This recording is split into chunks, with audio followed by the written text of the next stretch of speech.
کہ جب اکبر بادشاہ تخت پر بیٹھے تب چاروں طرف کے ملکوں سے سب قوم قدردانی اور فیض رسانی اس خاندان لاسانی کی سن کر حضور میں آ کر جمع ہوئے، لیکن ہر ایک کی گواہی اور بولی جدی جدی تھی۔ اکٹھی ہونے سے آپس میں لین دین، سودا سلف، سوال جواب کرتے ایک زبان اردو کی مقرر ہوئی۔ معروف انشا پرداز مولانا محمد حسین آزاد نے آب حیات کا آغاز ان جملوں سے کیا: اتنی بات ہر شخص جانتا ہے کہ ہماری اردو زبان برج بھاشا سے نکلی ہے اور برج بھاشا خاص ہندوستانی زبان سے ہے، لیکن وہ ایسی زبان نہیں کہ دنیا کے پردے پر ہندوستان کے ساتھ آئی ہو۔ اس کی عمر 800 برس سے زیادہ نہیں ہے اور برج کا سبزہ زار اس کا وطن ہے۔ بعض محققین اور مورخین نے اپنے نظریے کو نسبتاً پھیلا کر پیش کیا اور اپنے نظریے کی صداقت منوانے کے لیے دلائل و براہین پیش کیے۔ اس میں شبہ نہیں کہ ان مورخین اور محققین کے نظریات صداقت سے خالی نہیں، تاہم ان کو کلی طور پر تسلیم کرنا ممکن بھی نہیں۔ یہی وجہ ہے کہ ان نظریات کے خلاف رد عمل بھی سامنے آیا۔ ذیل میں ان نظریات کا تعارف پیش کیا جاتا ہے، جن میں حافظ محمود شیرانی کا نظریہ پنجاب میں اردو پیش کیا جاتا ہے۔ حافظ محمود شیرانی کہتے ہیں کہ اردو کا مولد پنجاب ہے۔ حافظ محمود شیرانی کے مطابق ہم اردو کے آغاز کو شاہ جہان یا اکبر کے دربار اور لشکرگاہوں کے ساتھ وابستہ کرنے کے عادی ہیں، لیکن یہ زبان اس زمانے سے بہت زیادہ قدیم ہے، بلکہ ہمارے خیال میں اس کا وجود انہی ایام سے ماننا ہوگا جب سے مسلمان ہندوستان میں آباد ہیں۔ کہا جاتا ہے کہ جس زبان سے اردو ارتقا پاتی ہے وہ نہ برج ہے، نہ ہریانوی اور نہ قنوجی ہے، بلکہ وہ زبان ہے جو صرف دہلی اور میرٹھ کے علاقوں میں بولی جاتی تھی۔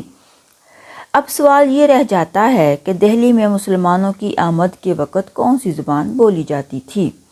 یا وہ راجستھانی ہوگی یا برج۔ اس میں شک نہیں کہ آج دہلی، میرٹھ، مظفر نگر، سہارنپور یا دوسرے الفاظ میں یوں کہنا چاہیے کہ دوآبہ میں اردو بولی جاتی ہے، لیکن اب سے 3 صدی بیشتر اس علاقے کی یہ زبان نہ تھی، بلکہ یہاں برج کا طوطی بول رہا تھا۔ اردو نے ان علاقوں سے رفتہ رفتہ برج کو خارج کر دیا۔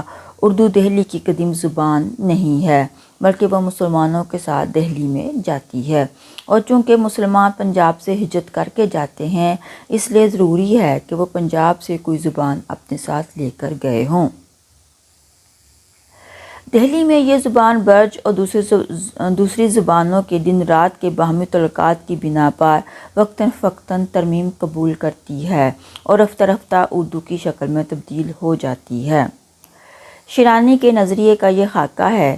اس خاکے میں انہوں نے مزید رنگ بھرے۔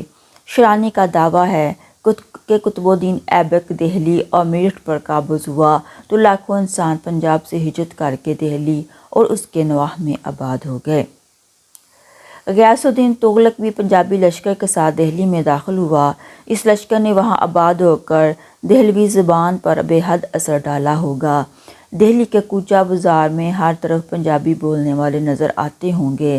جس طرح نارمن فون کی فتح نے انگریزی زبان پر اثر ڈالا اور اس کی رفتار کو ہمیشہ کے لیے بدل دیا، اسی طرح دہلی کی زبان پر پنجابی اثر انداز ہوئے۔ خضر خان نے 60,000 پنجابی سواروں کے ساتھ دہلی پر قبضہ کیا۔ اس طرح دہلی زبان میں اپنی اصل کا تازہ خون دوڑا۔ بہلول لودھی بھی پنجاب سے جا کر دہلی کا بادشاہ بنا۔ اس کے لشکر میں زیادہ افغان تھے، لیکن یہ افغان زیادہ تر پنجاب میں آباد تھے۔ ان تاریخی واقعات سے شیرانی یہ نتیجہ اخذ کرتے ہیں کہ پنجاب کا اثر دہلی پر ہر عہد میں نمایاں رہا ہے۔ سیاسی حالات زبان پر اثر انداز ہوتے ہیں، چنانچہ یہی وجہ ہے کہ اردو اور پنجابی میں بہت مشابہت ہے۔ شیرانی نے پنجاب اور اردو کی مماثلت پر روشنی ڈالی ہے۔ لکھتے ہیں کہ پنجاب اور اردو صرف و نحو کے اعتبار سے بہت قریب ہیں۔ دونوں میں اسماء و اعلام کے خاتمے پر الف آتا ہے، جبکہ برج بھاشا میں واو مجہول جیسے اردو لڑکا، کتا، چھوٹا، بڑا، پنجابی میں منڈا، کتا، نکا، وڈا۔ مصدر بنانے کا قاعدہ دونوں زبانوں میں ایک ہے۔ امر کے آخر میں نا کے اضافے سے مصدر بنتا ہے۔ تذکیر و تانیث کے قواعد دونوں زبانوں میں مشترک ہیں۔ دونوں میں ایسے الفاظ جو الف پر ختم ہوتے ہیں تانیث کی حالت میں چھوٹی یہ پر ختم ہوتے ہیں۔ ذکر لفظ حرف صحیح پر ختم ہو تو تانیث کے لیے نی کا اضافہ کرتے ہیں۔ مثالیں حسب ذیل ہیں: مذکر مونث اردو اور مونث پنجابی، بکرا بکری بکری، کالا کالی کالی، اونٹ اونٹنی اونٹنی، مغل مغلانی مغلانی، دھوبی دھوبن دھوبن۔ شرانی لکھتے ہیں کہ اردو اور پنجابی تذکیر و تانیث اور جمع واحد میں اسماء صفت اپنے موصوف کی حالت کے مطابق ہوتے ہیں۔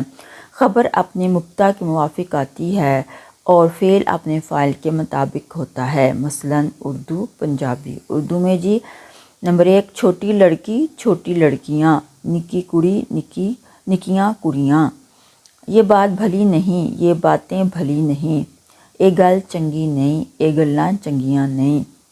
نمبر 3 عورت آئی عورتیں آئیں، بڈھی آئی بڈھیاں آئیاں۔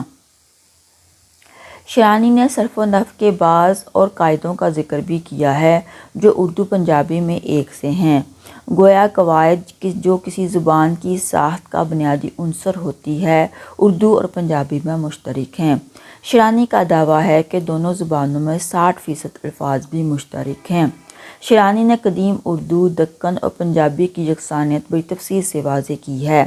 ان کا خیال ہے کہ دہلی کی زبان انقلابات سے دوچار ہوتی رہی، اس لیے پنجابی سے دور جا پڑی۔ شرانی کا نظریہ قابل توجہ رہا ہے۔ ان کی تصنیف پنجاب میں اردو 1928 میں شائع ہوئی۔ آزاد کے بعد شرانی کا نظریہ ایک دوسرے سنگ مل کی حیثیت رکھتا ہے۔ ڈاکٹر محی الدین قادری زور جیسے ماہر لسانیات اور پنڈت دیا کیفی جیسے اہل قلم اس نظریے کی حمایت کرتے ہیں۔ ڈاکٹر زور کی ہندوستانی لسانیات 1932 میں شائع ہوئی۔ وہ اردو کو اس زبان پر مبنی قرار دیتے ہیں جو پنجاب میں 12ویں صدی عیسوی میں بولی جاتی تھی۔ ہمارے نظریے کا مزید ثبوت اردو کی دکنی شاخ پر غور و خوض کرنے سے بھی حاصل ہوتا ہے۔ جب شمال کے مسلمانوں نے دکن پر حملہ کیا تو وہاں ان کے ساتھ وہی زبان گئی جو اب بھی خاص تھی اور جس پر نواح دہلی کی زبان کا پورا اثر نہیں پڑنے پایا تھا۔ یہ غیر پختہ زبان دکن میں پھیل گئی اور بالکل نئے اصول پر نشوونما پانے لگی۔ وہ ان اثرات سے محروم رہی جو شمال میں اردو کی تشکیل کر رہے تھے اور جن کی وجہ سے وہاں اردو رفتہ رفتہ کھڑی بولی سے قریب ہوتی جا رہی تھی۔ پنڈت کیفی کی کیفیہ 1942 میں چھپی۔ ابتدائی حصے میں اردو کے آغاز پر محققانہ تبصرہ کرنے کے بعد انہوں نے جو نتائج اخذ کیے ہیں ان میں سے بعض یہ ہیں: اردو زبان پنجاب میں پیدا ہوئی۔ اردو کی پیدائش کے ذمہ دار ہندو اور مسلمان دونوں ہیں۔ اردو کی تدوین اور تعظیم دہلی میں ہوئی اور وہیں اس کو ادبی حیثیت ملی۔ متعدد دوسرے ماہرین لسانیات نے بھی پنجاب کو اردو کا مولد بتایا ہے۔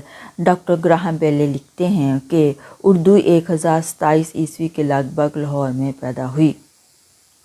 ڈاکٹر سنیتی کمار چٹرجی بعض موقع پر پنجابی کو اردو کی بنیاد ماننے کی طرف مائل نظر آتے ہیں۔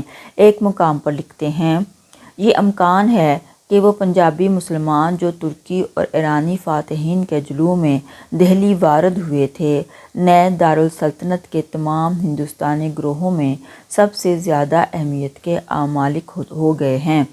وہ اپنی بولی بھی دہلی لے کر آئے۔ ان کی بولی جو دہلی کے شمال اور شمال مغربی اضلاع کی بولیوں سے بہت سی اہم چیزوں میں مطابقت رکھتی تھی نمونہ بن گئی اور اس سے اس نئی کاروباری زبان کی ممتاز خصوصیات فراہم ہوئیں جو اس نئے دارالسلطنت میں وجود پذیر ہوئی تھیں۔ حافظ محمود شرانی کا نظریہ حسب ذیل دعووں پر قائم ہے: نمبر 1 اردو کا وجود ان ایام سے ماننا ہوگا جب سے مسلمان ہندوستان میں آباد ہیں۔ نمبر 2 دہلی اور یوپی کے مغربی اضلاع میں جہاں آج اردو زبان ہے 3 صدی بیشتر اس علاقے کی یہ زبان نہ تھی بلکہ یہاں برج کا طوطی بول رہا تھا۔ نمبر 3 اردو مسلمانوں کے ساتھ پنجاب سے دہلی اور یوپی کے مغربی اضلاع میں گئی اور رفتہ رفتہ برج کو ان علاقوں سے خارج کر دیا۔ نمبر 4، دہلی میں یہ زبان برج اور دوسری زبانوں کے اثرات کے تحت ترمیم قبول کرتی رہی اور رفتہ رفتہ اردو کی شکل میں تبدیل ہو گئی۔ اور سب سے آخر میں پنجابی اور اردو کی مماثلت سے ظاہر ہوتا ہے کہ پنجابی اردو کی ماں ہے۔ ٹھیک ہے جی، یہاں ہمارا یہ نظریہ اردو جو ہے اس کی پیدائش پنجاب میں ہوئی، حافظ محمود شیرازی کا یہ نظریہ ہے۔ مجھے امید ہے کہ آپ کو میرے یہ لیکچر پسند آیا ہوگا۔ اس کے ساتھ ہی مجھے اجازت دیں۔ اللہ حافظ۔